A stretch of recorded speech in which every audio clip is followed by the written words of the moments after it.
ஆண்டாள் அருளிச் செய்த திருப்பாவையிலே 11வது பாசுரம்.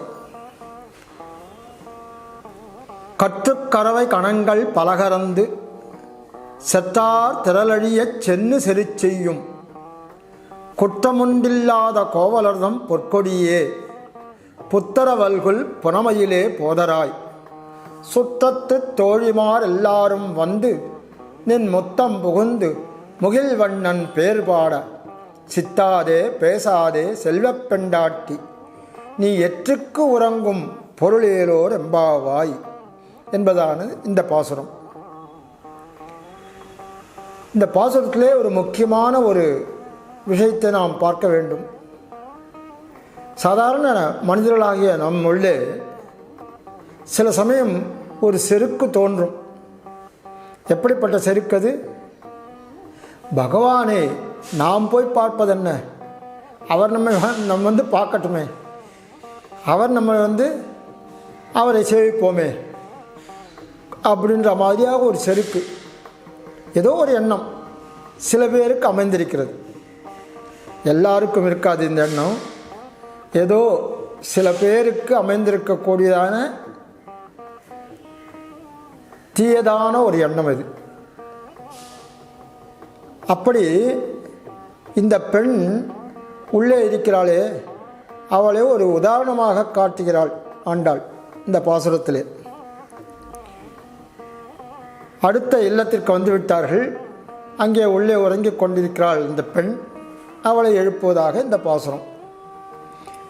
கற்றுக்கறவை கணங்கள் பலகரந்து செத்தார் திரளழியச் சென்று செய்யும் செறிச் செய்யும் குற்றமொன்றில்லாத கோவலர்தம் பொற்கொடியேன்னு அவளை அழைக்கிறார்கள்.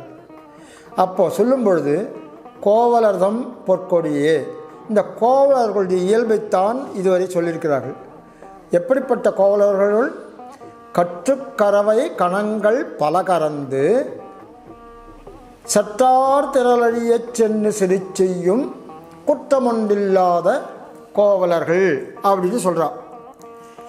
இந்த கோவலர்கள் இயல்பு எப்படின்றத இந்த பாசுரத்தில் ரொம்ப அழகாக எடுத்து காட்டுகிறார்கள். இந்த கோவலர்கள் எல்லாம் இருக்காளே, அவள்லாம் ரொம்ப மிக்க நல்லவர்கள். குற்றம் ஒன்றும் அவர்களை பற்றி சொல்ல முடியாது. அப்படிப்பட்ட நல்லவர்கள் அவர்கள். இடக்கை வழக்கை இதெல்லாம் அறியாதவர்கள் அந்த கோவலர்கள். அவர்களுக்கு என்ன தொழில்? ஆணிரை காத்தலே அவர்களுடைய தொழிலாக அமைந்திருக்கிறது. அந்த கோவலர்கள்லாம் என்ன பண்ணுவான்? தொழுவங்களில் கன்றுகள் ஈன்று பாலை பொழியுமே அந்த கறவை மாடுகள் எல்லாம் கூட்டம் கூட்டமாய் இருக்கும். அதை மேய்த்து கொண்டு வருவார்கள்.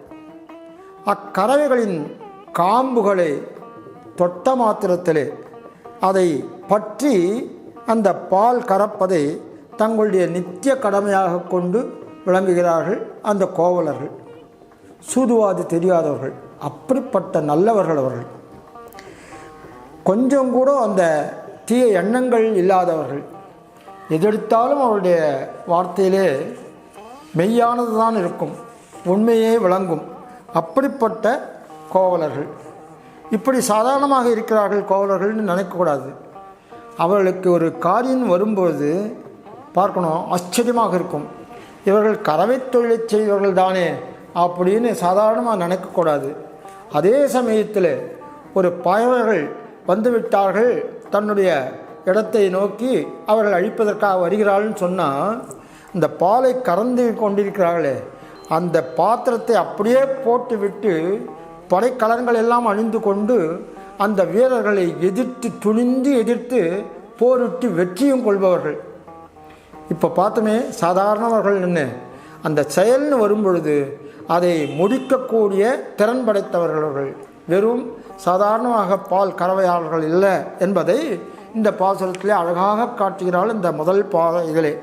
கற்றுக்கறவை கணங்கள் பலகரந்து செத்தார் திரளழியச் சென்று செறிச் செய்யும் குற்றமொன்றில்லாத கோவலர். அப்படிப்பட்ட இந்த ஒரு கோவலனுடைய பொற்கொடியே.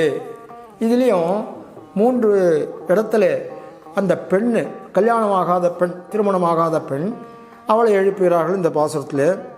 பொற்கொடியே புனமயிலே செல்வ பெண்டாட்டி. பெண்டாட்டின்னா இந்த இடத்துல கல்யாணம் ஆனவன் இல்லை, செல்வ பெண் ஆட்டி பெருமை போட்டிருக்காங்க. ஒரு கல்யாணமானவள் எப்படி நடந்து கொள்ள வேண்டுமோ அந்த மாதிரி இருக்கக்கூடியவள் என்பதாக இந்த இடத்துல அழகாக காட்டுகிறார்கள். செல்வ பெண்டாட்டி அப்படின்னு. இன்னும் உறங்கின்றிருக்கியே அப்படின்னு கேட்குறான். நீ எற்றுக்கு உறங்கும், இன்னும் தூங்கின்றிருக்கியே, நீ எப்படிப்பட்டவள்? புற்றர வல்குல் புனமயிலே போதராய் சுற்றத்து தோழிமார் எல்லாரும் வந்து. இப்போ என்ன ஆயிருக்கு? எல்லோரும், நாங்கள் எல்லாரும் உன்னுடைய சுற்றத்தார்கள் எல்லோரும் வந்திருக்கோம் உன்னுடைய வீட்டுக்கு வாசல்லே. நின் முற்றம் புகுந்து முகில்வண்ணன் பேர் பாட. பகவான் கண்ணன் இருக்கின்றானே, கார்மேக வண்ணனாக திகழக்கூடியவன், முகில் வண்ணனாக திகழக்கூடியவன். அந்த முகில் வண்ணன் பேர் பாடுவதற்காக நாங்கள் எல்லாரும் கூடியிருக்கிறோம். நீயும் வந்து இந்த கதவை திறக்க வேணும் அப்படின்னு கேட்குற மாதிரியாக இந்த பாசுரம் அமைந்திருக்கிறது. இதில் முக்கியமாக இந்த கோவலருடைய அவளுடைய இயல்பு, அவளுடைய பெண்ணாக இருக்கக்கூடியவள் அவளுடைய இயல்பு, அதை முதல்ல குறிப்பிட்டார் மாதிரி அப்படி தான் இருக்கட்டுமே அப்படின்னு சில சமயம் சில பேர் சுணங்கி இருப்பா இல்லையோ. யாராவது ஒருத்தர் வீட்டுக்கு வரணுன்னா அவள் வீட்டுக்கு போகலாம் அப்படின்னு சொன்னால், இன்னும் நம்ம போய் பார்க்குறது, அவளே இங்கே வருத்தமே, நம்ம தான் போய் பார்க்கணுமான்னு அப்படின்னு சில பேர் கேட்குறா இல்லையா. அந்த மாதிரியாக பெண்கள் அப்படின்னு. அதனால் ஒரு இது இல்லை, அந்த சமயத்துக்குள்ளே தோன்றக்கூடியதான ஒரு இயல்பு நம்முடைய இதில் பார்த்தோம்னாக்கா, பொழுது விடியற் காலையிலே பொழுதிலே நம்மளுக்கு 3 குணங்களான ரஜோ தமோ சத்துவ குணங்கள் 3 இருக்கு இல்லையா.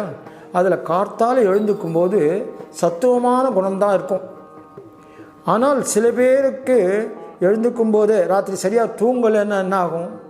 அந்த ரஜோகுணமாக மாறிவிடுகிறது. என்ன காரணமோ சொல்ல முடியாது. ஒரு தூக்கம் கலைந்து போயிட்டனால தூக்கமே வராமல் இருந்து காலங்காத்தால் விடியற் காலையில் எழுந்துக்கிறவளுக்கு சத்துவகுணமாக இருக்க முடியாது. அப்பவும் ரஜோகுணமே இருக்கும் சில பேருக்கு. அப்படிப்பட்ட நம்முடைய போன்ற ஒரு பெண்ணாக அதில் சொல்கிறார்கள்.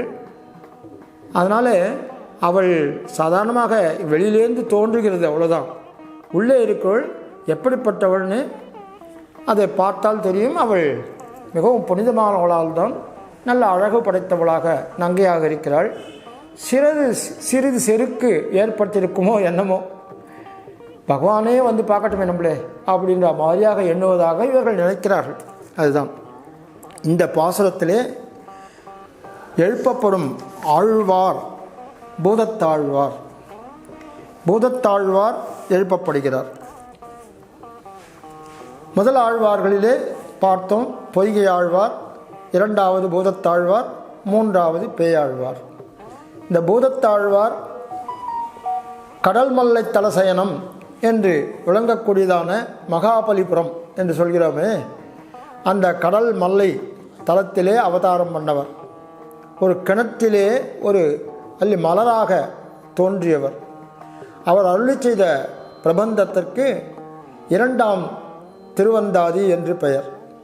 முதல் திருவந்தாதி, 2ஆம் திருவந்தாதி, 3ஆம் திருவந்தாதி என்று பார்த்தோம். இதிலே பூதத்தாழ்வார் அருளி செய்த பிரபந்தத்திற்கு 2ஆம் திருவந்தாதி என்று பெயர். பகவானுடைய லீலைகளை எல்லாம் அழகாக எடுத்து சொல்லக்கூடியவர். இவர்கள் 3 பேருமே பொய்கையாழ்வார், பூதத்தாழ்வார், பேயாழ்வார் எங்கெங்கிருந்தோ பிறந்தவர்கள். காஞ்சியிலே பிறந்தவர், பூதத்தர் கடல் மல்லை தலைசிற்கே பிறந்தவர், மயிலாப்பூரிலே தோன்றியவர். இவர்கள் 3 பேருமே அதோனியர்கள் என்று சொல்லப்படுகிறார்கள். யோனியிலே பிறக்காதவர்கள், இந்த உடல் சரீர சம்பத்திலே பிறக்காதவர்கள் அவர்கள். இந்த 3 பேரும் திருக்கோவலூரிலே சந்திப்பதாக நாம் பார்க்கிறோம். அப்போது எழுந்தது தான் இந்த அவர் அருளி செய்த பிரபந்தம். 3 பேருமே அந்த பகவானை நாடி ஜோதி வடிவத்திலே கண்டு தழைக்கிறார்கள். அதை ஒவ்வொருவரும் 100 பாசுரங்களிலே பாடி அதை ஏற்றிருக்கிறார்கள் என்று சொல்லி இன்றைய பாசுரத்தை நிறைவு செய்கிறேன்.